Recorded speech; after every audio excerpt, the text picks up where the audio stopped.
కాంగ్రెస్ వాళ్ళు మిమ్మల్ని 2 ఏళ్ళు ఇబ్బంది పెడతారు, ముందే చెప్తున్నాను నేను. అలంపూర్ ఐజా వాళ్ళు కౌన్సిలర్లు మీరు గుర్తుపెట్టుకోండి, 2 ఏళ్ళు ఇబ్బంది ఉంటుంది.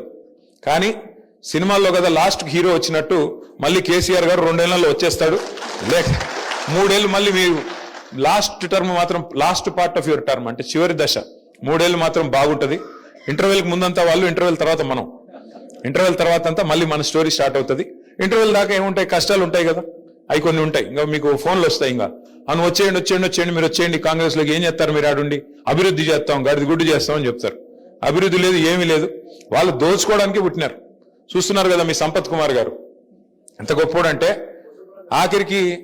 ఆఖరికి ఆడ స్థానికంగా ఉండే కాంట్రాక్టర్ ఎవడు రోడ్డు పని ఏదో చేస్తున్నాడు ఆడ, ఆయన పోయి కాంట్రాక్టర్ అధికార పార్టీ నాయకుడి మీద, all India Congress committee secretary మీద ఆయన పోయి కంప్లైంట్ ఇచ్చినాడు, పోలీస్ కంప్లైంట్.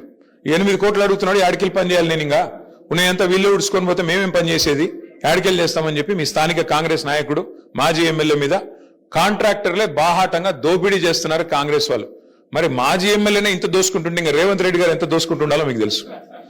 1000 కోట్లు ఇస్తా అని చెప్తున్నాడు ఆయన. 1000 కోట్లు ఇస్తానని చెప్తా అంటే ఇంకా ఆయన ఎంతో ఎన్ని వేల కోట్లు వెనకాల వేసుకుని ఉండాలా ఈ 2 ఏళ్లలో. కాబట్టి ఇవాళ జరుగుతుంది ఏంటంటే, ఈ రాష్ట్రంలో దోచుకోవడం, దాచుకోవడం. కాంగ్రెస్ పార్టీ బ్రహ్మాండంగా అదే పనిలో ఉంది. ప్రజలకు కూడా అన్ని బోధపడ్డాయి, ఇవాళ ప్రజలకు కూడా అన్ని అర్థమైనాయి. ఇంకా కాంగ్రెస్తోనే న్యాయం జరగదు, కాంగ్రెస్ మోసం చేస్తుంది. లేకపోతే ఇవాళ ఫిబ్రవరి 27 రైతు బంధు పడ్డదా? ఎన్ని డైలాగులు కొట్టారు రేవంత్ రెడ్డి. ఆ రోజుల్లో ఏమన్నాడు, 3వ పంటకు కూడా ఇవాళ రైతు బంధు అన్నాడు. ఈ ఒక్క పంటకి ఇచ్చే ముఖమే లేదు నీకు, యూరియా ఇచ్చే ముఖం లేదు నీకు. యూరియా కూడా ఇచ్చేది, యూరియా బస్తా అంట యాప్లో ఇస్తాడంట, యాప్లో. షాప్లో ఉంటే కదా యాప్లో ఇచ్చేది, యాప్లో పెట్టుకోవాలి. మరి యాప్ అందరికి వస్తుందా, వాడినికే వస్తుందా? ఫోన్లో ఉంటుందా? ఫోన్ వాడే తెలివి ఉంటుందా అందరికి రైతులకి?